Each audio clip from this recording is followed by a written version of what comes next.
It's now time for our final session of the day. This next speaker needs no introduction for this crowd. He oversees and is responsible for a wide range of research activities for the association, including NAR's existing home sales statistics, affordability index, and home buyers and sellers profile report.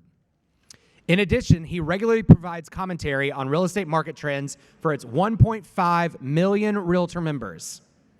Dr. Lawrence Yoon, thank you for being here today, and we're excited to hear your expert analysis on what's shaping today's real estate market. Everybody give it up for Dr. Lawrence Yoon.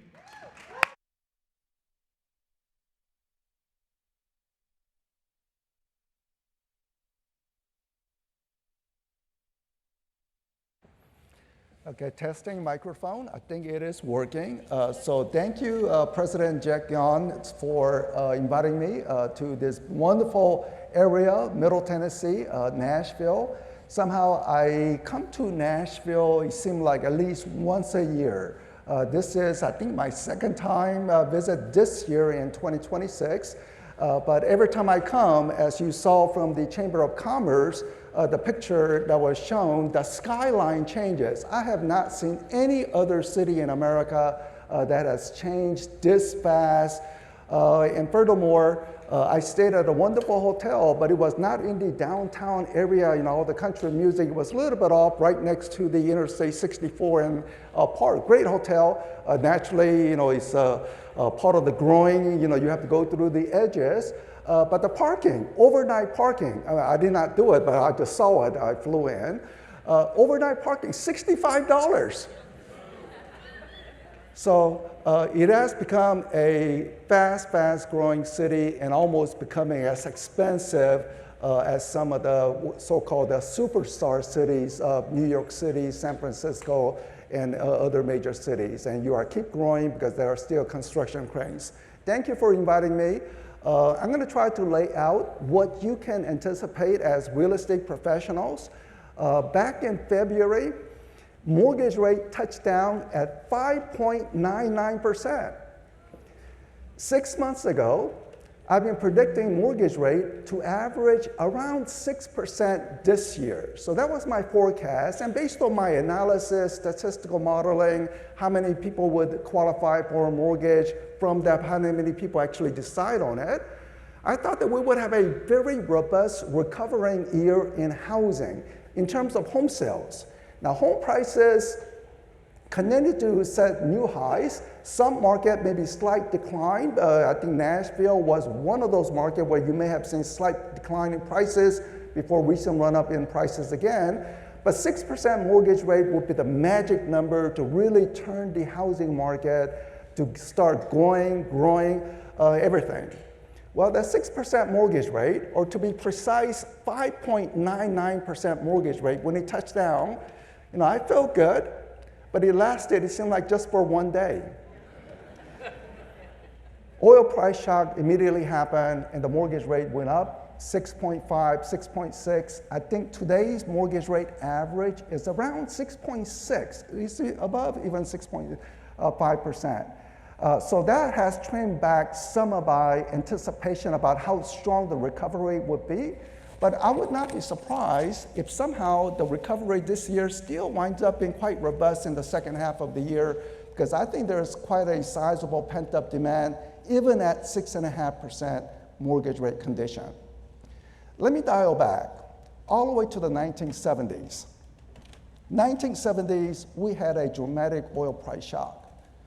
OPEC countries essentially said, look, we're not going to sell oil to you anymore, to America, to Western Europe, to Asian countries. And it led to quadrupling of the oil prices. Maybe I would just use the podium mic, or is there a way to turn it off? I think it's bouncing back and forth here. So I'm going to give people in the back, tech people, to make that little adjustment so we don't get that little echo sound. But back in the 1970s, there was an oil price shock much greater than what it happened this time, quadrupling of the oil prices. And we had high inflationary conditions throughout the 1970s. Long line at the gas station that you saw in the textbook, you read about, and some of you actually experienced. Back in the 1970s, when there was a long gas line. Maybe I will just try the microphone here. So back in the 1970s, when the gas line was there, sometimes you went and the gas station attendant essentially said, sorry, you came on the wrong date because your license tag does not end with an odd number. Today is an odd number day. Even number is tomorrow. You have to go back to somehow manage it. And now today we have vanity license tags, so it doesn't matter anymore. But back then everybody had a number at the end, so that's how you handle. Well, how did that 1970s stagflation finally end? It ended with the Federal Reserve, Paul Volcker, coming in to say essentially, look, we cannot go on like this. We have to feel the short-term pain in order to have a long-term prosperity. And that short-term pain is essentially we're going to drastically raise interest rates, and consequently, mortgage rate went up to 18%. Many of the younger agents, you certainly don't want to see that, but you may have heard of it. Well, this is how it became. Oil price shock, 18% mortgage rate. This time around, we do have oil price shock, but we will not have 18% mortgage rate. We will not have 10% mortgage rate. First, the Federal Reserve or the academic community learned the lessons, bad lessons of the 1970s, not to do some bad mistake as it happened. But there are other changes that's happening that will prevent the mortgage rate from going up to, say, 10%. I don't even think it's going to go up to 8% condition. But I will go into that discussion, but you should still anticipate oil price shock is not a good news for mortgage rate. It went from 6% to now 6.5%. And certainly directionally, as I am talking with people in the hallway, they're saying that, yeah, my client, they were kind of excited at 6%, but now at 6.5%, I'm not sure if they can qualify for a mortgage. So you can make a difference for people right on the margin. But let's ask a big question. Are we headed for an economic recession? And at the end, I will give you my viewpoint on how the economy will play out. But there are a lot of strange dynamics that's happening currently in the economy. We know about the uncertainty related to the oil price shock. Stock market. 1 month ago, people who have some investment in the stock market, you got nervous. There was a stock market correction.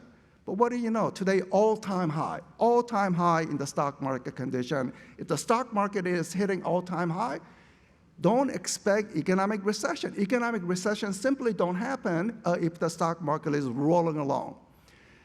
Housing market, also at a record high, housing wealth condition. Certainly for people in the Nashville area, someone who bought a property pre-COVID, today they're sitting comfortably. They're like, oh, I'm glad I bought the property back in 2019, 2018, because I am enjoying. And it looks like this gain is fairly on solid ground. We are not seeing foreclosures. We're not seeing desperate home sellers. So we are not seeing any potential for any major price decline in housing market. But the job market is clearly showing weak signs. Consumers are expressing unhappiness in the sort of objective measurement, and consumers are beginning to default on some borrowed money, not on mortgages. For the most part, people are paying mortgages, but other borrowed money, people are beginning to default. So let's look at some of the chart. And I do have chart, unlike Scott Horsley, who can speak from the microphone. I'm an economist. I cannot talk without a slide, so I have to have a slide. So here's the oil price shock that happened. But we will not face 18% mortgage rate because of the following.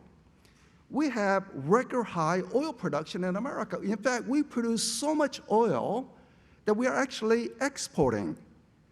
Not only is the country independent in terms of energy production, but we actually have some amount. Now, of course, oil companies have their right to sell the oil to the highest bidder. So if the person is from Singapore is saying, I'm going to purchase the oil, Exxon, Chevron, they don't have to sell it to the U.S. consumer. They will seek out the highest prices. But at least we know that if somehow, if the worst comes to worst, we said, look, let's keep the oil in the country. We have sufficient self-independence of it.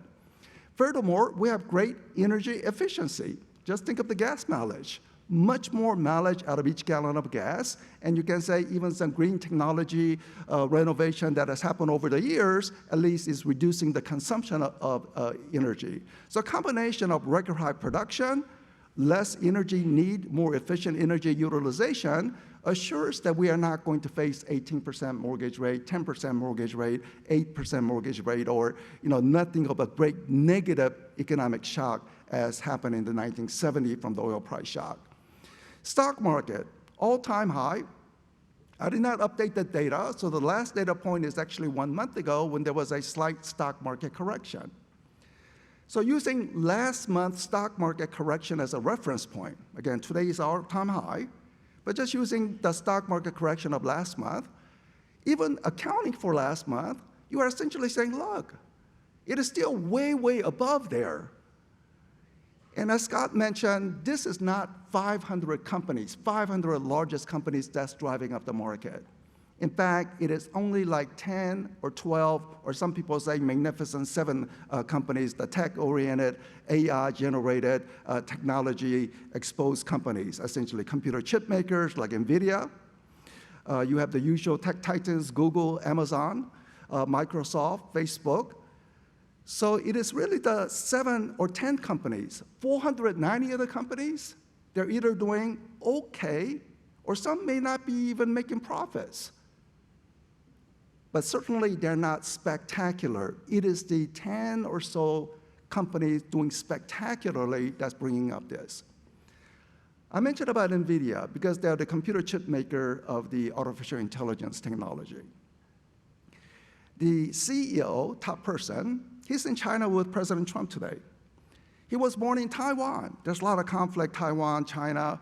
In fact, they're the same people. There was a civil war a long time ago in China. When there's a civil war in China, you are looking at tens of millions of people dying from the civil war. Well, communists won the civil war, and the people who lost the war, essentially they left the mainland China and they went to Taiwan. And during that time, they were still unsure if the civil war continue or not. So there was an agreement led by Henry Kissinger at that time to say, let's have a truce, let's have a peace agreement. And the peace agreement essentially say there will be one China. So people in mainland said, yeah, there's only one China. People in Taiwan said, yeah, we're going to get that mainland China back again. So there will be one China. So that's why they signed the agreement to say there's one China. Now there's Taiwan, mainland China. How do you resolve that condition? But NVIDIA, Jensen Huang, he was born in Taiwan, but he was educated in America. In fact, their parents somehow thought that it would be good for him to be educated in middle America, not in the coast. So they sent him when he was a small child to a private school in Kentucky, middle of nowhere. They thought it was a Christian private school, learn some good moral values. In fact, it was a private school for reform kids, essentially for school bullies who got kicked out of their own school. So you can imagine, as an Asian person going there, how he felt like. But he said that was the best time of his life, as he writes his biography. In the church, when he learned stuff, he got bullied a lot, but he had friends, all that. And then, wind up creating the company, computer chip maker, NVIDIA, which runs the artificial intelligence. But if you look at the stock market, it's the 10 companies with exposure to artificial intelligence, on the belief that artificial intelligence will create a massive profit in the future. In the earlier presentation, you may have heard a little train go by. Look. Back then, when the railroad was first being built out, people thought that is the future, that is the new technology. And the Wall Street essentially pumped huge amount of money for the railroad company. There was a stock market, huge upswing. Once the railroad began to charge fares for the passengers said, no, I'm not going to pay that amount. I'm going to take the horses to move from A to B. So there's a certain point of consumers are saying, this is the maximum price that I will pay for certain convenience. And consequently, there was a stock market crash. Even though the railroad technology continued to be built out, there was a stock market crash. A lot of people lost a lot of money investing in the railroads. Is it something similar is going to happen to artificial intelligence, where we know that the technology will continue to improve, but can it turn a massive profit in the future? Maybe they turn profit, but not massively, and if so, there could be some stock market correction in the future. One of the interesting things about the stock market is, as Alan Greenspan once said, no one knows if it's a bubble until the hindsight, after it crashes. So is it a bubble today? Artificial intelligence, 10 companies that's driving up this value? Well, we have to wait and see. But interesting mindset in Wall Street is the following. If the stock market was to correct, no one would be surprised. So this is a strange dynamics. Is it a bubble? No one can say, but if it crashes, no one would be surprised. Consumer sentiment, historically low. According to the University of Michigan Index, which they have been measuring the same set of questions on and on. What I find strange about this chart is the following. In the middle, if you look in the middle, 2008, 2010, that's the foreclosure crisis. Great recession, 8 million people losing jobs. Today, we don't have foreclosure crisis. Job market is not great, but the job market is not losing 8 million jobs. We're not in a recession. Yet consumers are expressing as if we are in a foreclosure crisis. Consumers are expressing as if we are in a great recession. We don't have those conditions. Maybe this is a reflection of a K-shaped economy. K-shaped, essentially upper-end households doing very well, while the bottom household appears like they're just spinning their wheels and not making any gains, though it could be that. But I have my own conjecture. I think this is not purely economic sentiment. Now with the social media algorithm in place, soon as you say, I like this news feed, before you know it, you're going to be dumped on the similar news again and again, because they need constant thumbs up in order to generate profit. So essentially, the algorithm of social media, which has really grown in the past 10 years, has led the country completely divided, such that now people are essentially saying, look, the other political party, they are trying to destroy the country. We have no future. So maybe it's a reflection of a political division that is happening in the country rather than the economic sentiment. I'm not sure. By the way, for anyone with children, school age children, small age, or you will planning out, don't let them be exposed to social media. After I read a book called Anxious Generation, wow, this is saying that people who are developing their brain cell, you really can bother. So yeah, social media is a great thing. Some of you do for marketing, but for the younger kids, people in elementary school, middle school, it can be highly damaging condition part. So you see some school system around the world beginning to say maybe we want to limit the phone usage during the school hours and so forth. But again, social media may be playing some role as to why this consumer sentiment is so weak, because we are not seeing foreclosure crisis, and certainly we don't have a recession currently, but people are expressing as if we are in similar condition. And consumers are beginning to default on borrow money, auto loan delinquency rising, and also credit card delinquency rates rising, implying that there is some economic stress in certain segment of the population.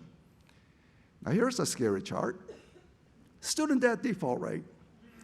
For a couple of years, it was 0, because government said you don't have to repay, and technically and legally, I guess it's a 0 default rate.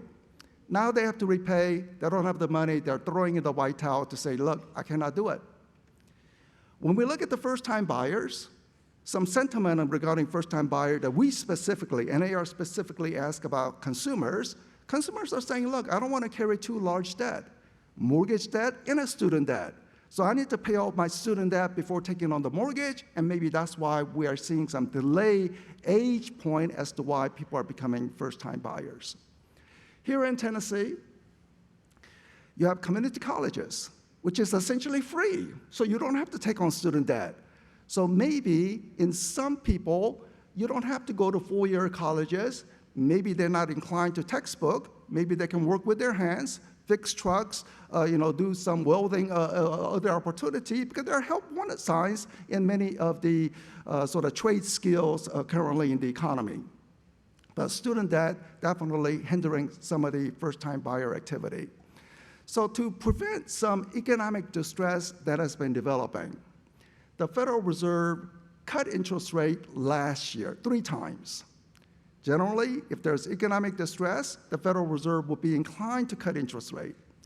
This year, they have not cut interest rate because inflation continued to not be fully contained, and furthermore, oil price shock has really elevated the inflation, so that's now postponing any rate cut decisions.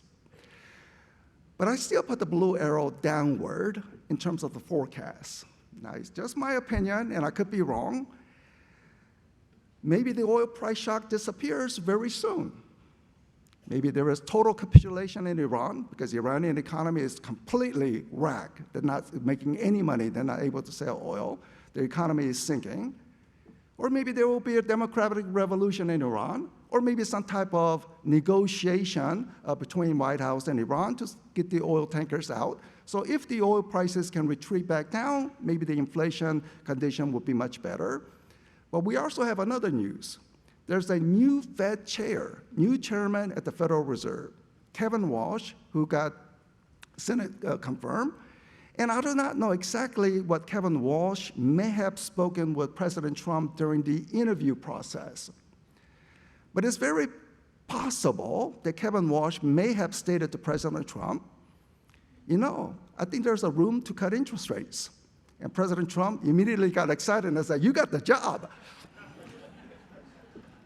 Now, Kevin Walsh, Stanford graduates, he has done all his studying economic history, economic, macroeconomic policy. He would not just say there's a room to cut interest rate just to get the job. His theoretical background, or based on what his public speech is based on the belief that artificial intelligence will greatly improve worker productivity. Now, of course, he does not know whether the stock market is bubble and you could be subject to crash. That's not part.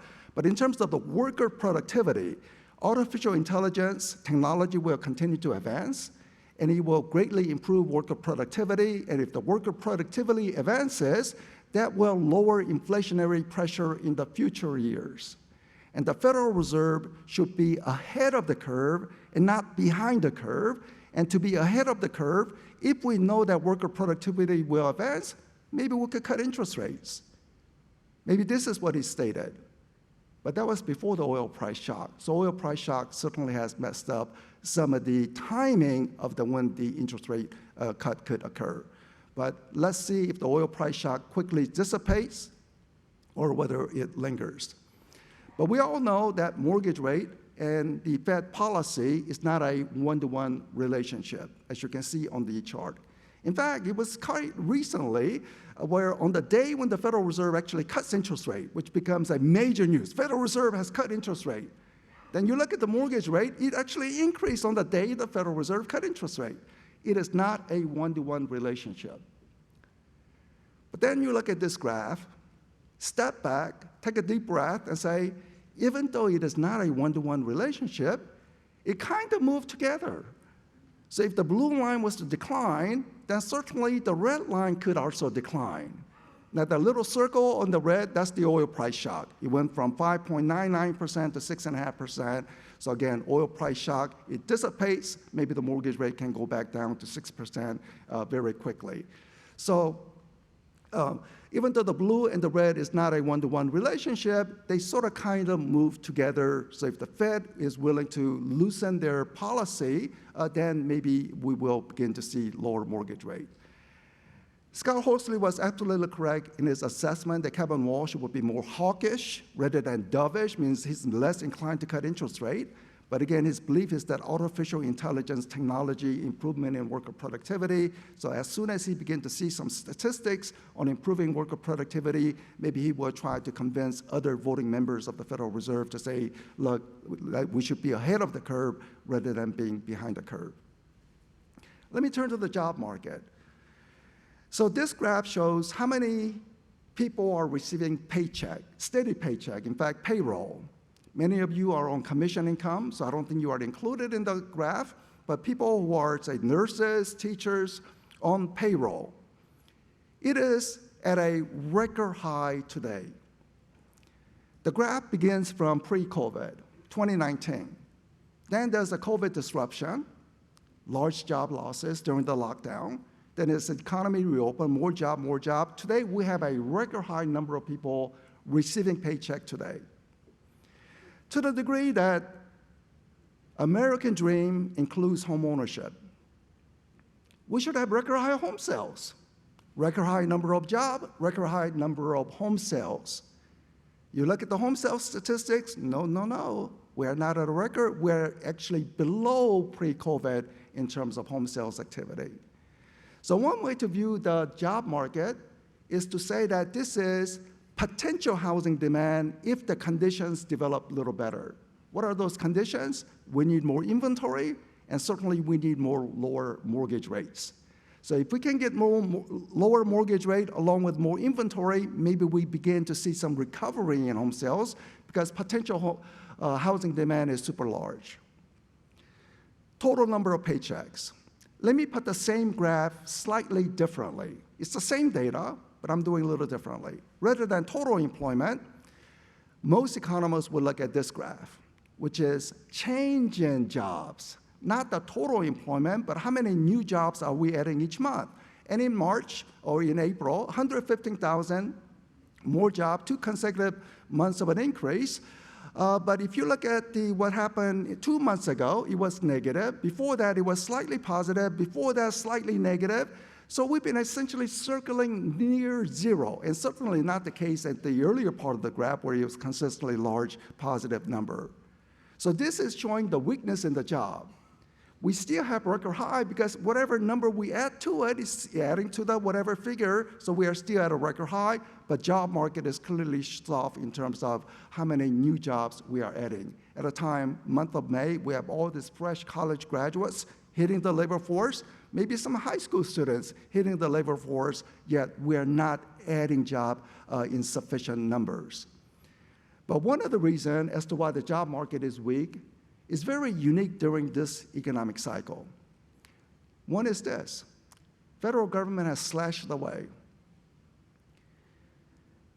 A lot of wasteful government spending, potential fraud, and way to reduce fraud and wasteful government spending, you have to slash away the government programs. That's the belief of the Trump administration. So last year they slashed away. So why is the job market soft? One reason is purposeful. In the Washington, D.C. area, where it's more impacted, D.C., Northern Virginia, Maryland suburbs, is much more highly impacted. So job market is weak, you can say, because government has slashed away their employment. But we also see it in the private sector. FedEx, very important in Tennessee, out in Memphis. They announced 20,000 fewer staffing. Some of the banking industry are laying off people. So we know the private sector is weak. But so one uniqueness of the current economic cycle is federal government slashing away. But there's a second component that is also very, very unique this time. It's this graph. It's the number of unauthorized immigration to the US, essentially people crossing the southern border. You see the figure surge, that's under President Biden administration. Large number of people crossing the southern border. Today, according to the data from the Dallas Federal Reserve, their estimate, today's figure is actually negative, which means that effectively, southern border is shut down. Nobody's crossing the southern border, and there's some degree of self-deportation. People are saying, look, this is not the country that I thought it would be, I'm leaving. And then I think the Americans are currently debating on the operation of the ICE. Whether some people who have come to the country without the documentation, been working in construction for 10 years, or working as a house cleaner, or working at a hotel, or as a, in a restaurant, for 10 years, they've been, good citizen. Criminals, we certainly arrest them, move them out. But a large number of people who don't have the right paper, who's been working, Do you knock on the door to say, guess what, ICE is here? I think this is what Americans are debating. But the number, in terms of the economic impact, why is the job market soft? Unlike past economic cycle, there's two new dimensions that is unique. One, you see the chart, essentially say that jobs are going to people who are in America. It's not going to go for people who are crossing the southern border. And second, that federal government has slashed away.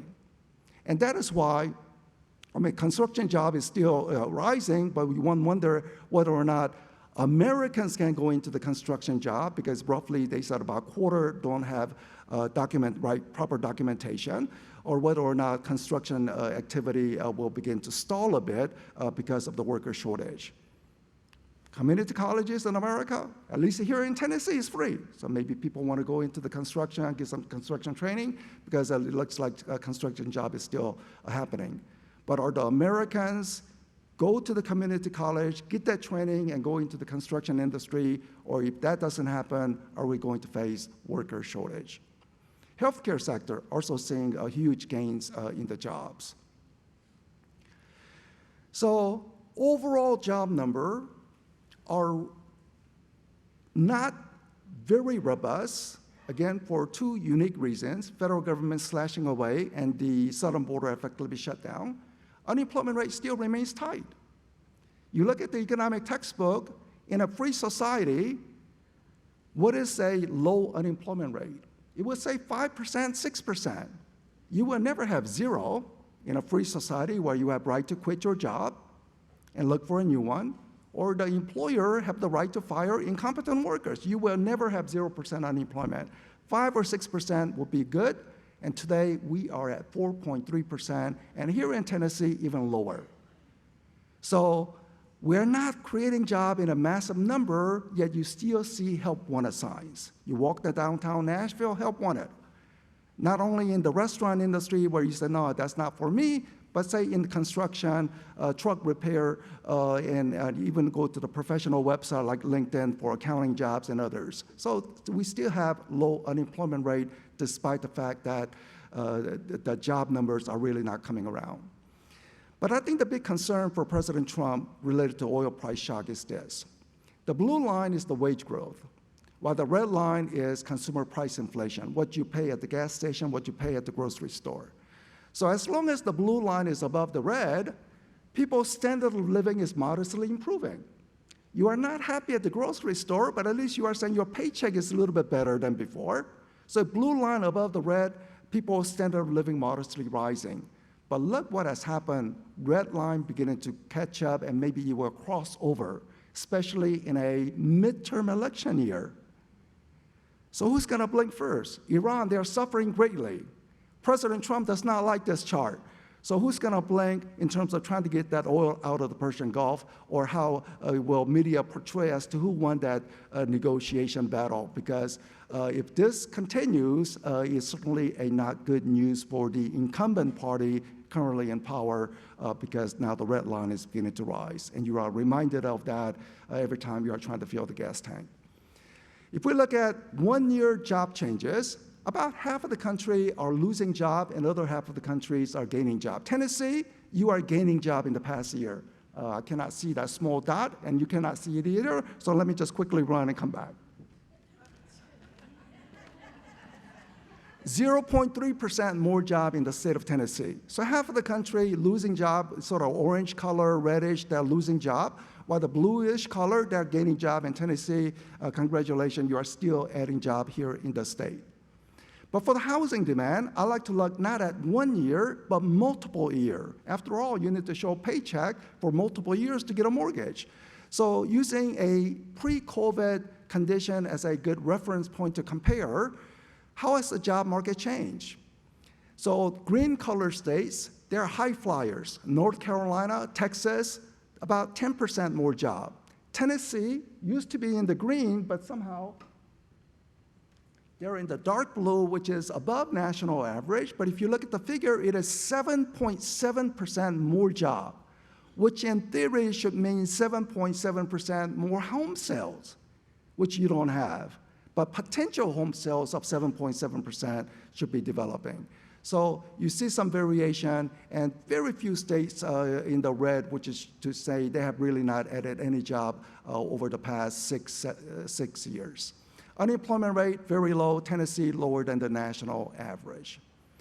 Let me see, why do I have this chart again? Okay, so let's go this. Nashville. So this is my timer to say I have 10 minutes remaining. It's not the Federal Reserve. So this is the job market, as you can see, and in its prior presentation from the Chamber of Commerce, huge job gain. So back in the year 2000, there was about 600,000 people receiving paycheck. Today, it is double. So, this is doubling in job. All the traffic jam is a very bad thing for you, especially for the realtor. You have to go from one home to the other, a very big headache. But now you know the reason for the headache. So many people coming into the area. But I also want to compare Nashville to Memphis, because Memphis is also in the state of Tennessee. Memphis is in the red.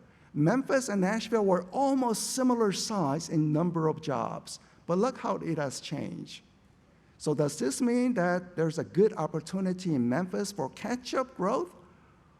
Or well, however you want to interpret, be fortunate you are here in Nashville rather than in Memphis. I visited Memphis, I think, 1 month ago. In downtown, it is much different, downtown in Memphis compared to downtown here in Nashville.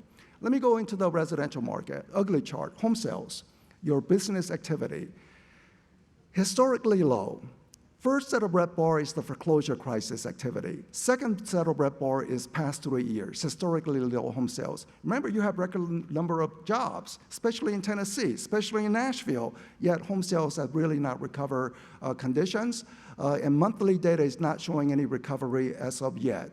But if y'all look at the Nashville area, and the association does very well in trying to give you more localized information. It is showing 5% increase from 1 year ago. Nationwide, 0. So you are doing at least better than nation. And home prices are still, I believe, rising after the huge increases that has happened. And the median home price, aside from the seasonality, essentially at a record high. And consequently, if you look at over a longer term time span, and I was in Virginia just yesterday, so I forgot to change the tagline there. But in Tennessee, there was a 72% price growth in Tennessee, just like in Virginia. Just consider someone who bought a home pre-COVID, $400,000 home, today that home will be worth $600,000 or $700,000. Consider a middle school teacher pre-COVID. One of the middle school teacher, for whatever reason, wanted to buy a home. Other middle school teachers, same income, same occupation, said, no, I'm not in a hurry, I'm not going to buy a home. Look at the outcome. One middle school teacher is wealthy, other middle school teacher trying to see where they need to make the next rental payment. So a huge gain in home prices, done very well for the homeowners. So even though home sales transaction has been weak, if you look at the dollar volume is actually above pre-COVID for home sales. Because what you are finding is this growth in dollar volume is really coming not from the unit transactions, but the price growth that has happened. So huge price growth has led to the condition where you are seeing some growth in the past 3 years. Even though home sales were stuck, you are still seeing growth essentially because of the price growth. And keep in mind that the realtors, when we take a survey, about 40% have second property, which means that even though their commission income has been very challenged past 3 years, of those who have investment properties, maybe the rental income came in, or maybe the rental income just barely covered the mortgage, I'm not sure, but if they need to sell the property, at least they have a little comfort able to sell at much higher prices than before. Real estate at record high condition, and this is actual data, one of the most powerful data. Homeowner wealth in the blue, renter wealth in the red. Massive difference. And it continued to diverge. Homeowner wealth continued to increase. Now, 2026 is not the factual data, but just based on my forecast that even though home sales may not increase all that much, I think home prices are on solid ground. Even our 3 or 4% growth it simply means a typical homeowner will get an additional 16%, $16,000 in housing wealth gain. But very powerful chart for those financially capable renters who are hesitating, do they buy or not? Show this table, and I think this will convince many people that in order to build wealth steadily over time, owning a home is good. Only time this did not play out was when people overstretched their budget, or we had those fake subprime mortgages with fake income documentation. It didn't work. But as long as people stay within their budget, it looks like it is working steadily over time. Luxury market has done relatively better than the lower end because stock market boom. A lot of data here essentially show more sales at the luxury end. And this chart is something that we are talking with members of Congress, we're sharing with White House, anybody in Washington, policymakers. What does this numbers represent? These numbers represent essentially how many people could face capital gains tax from a sellable home. Long time ago, when people sold a home, essentially profit was theirs. Look, you sold your home, this is your house, profit is yours. But today, with a huge gain in home prices, people are saying that $250,000 exemption for single, $500,000 for married is no longer sufficient.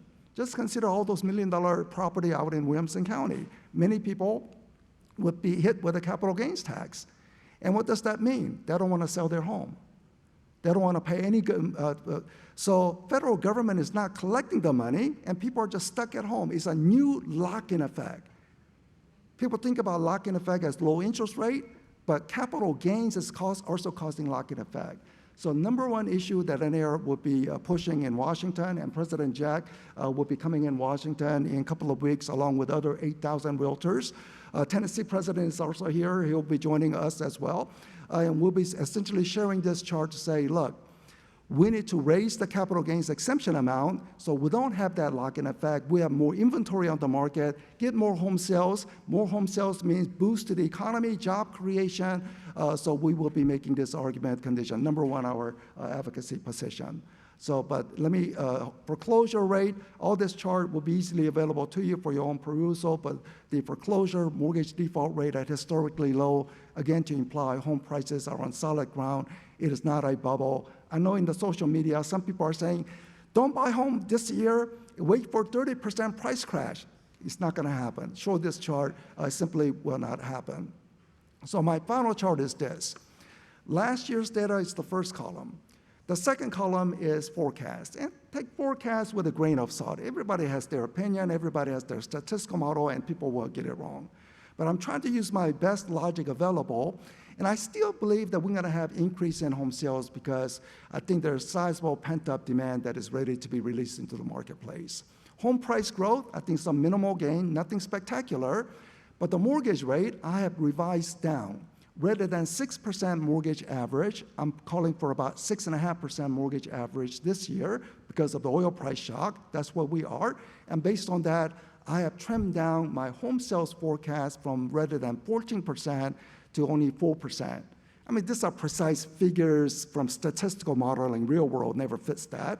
But this is what my statistical modeling is spitting out. But even if, say, this model is correct, what does this say? This say that we're going to have some recovery this year finally after 3 years being stuck at a low home sales. And when home sales begin to recover, it is rarely a one-year recovery. It is a beginning of a multi-year recovery. So maybe the 14% increase does not happen this year, but simply get pushed to next year. So with some recovery to take place this year, assuming that I am somewhat correct in this, you are just at the beginning phase of multi-year recovery, and I hope you can use the information and somehow improve in your overall business opportunities. So thank you for having me, and thank you very much.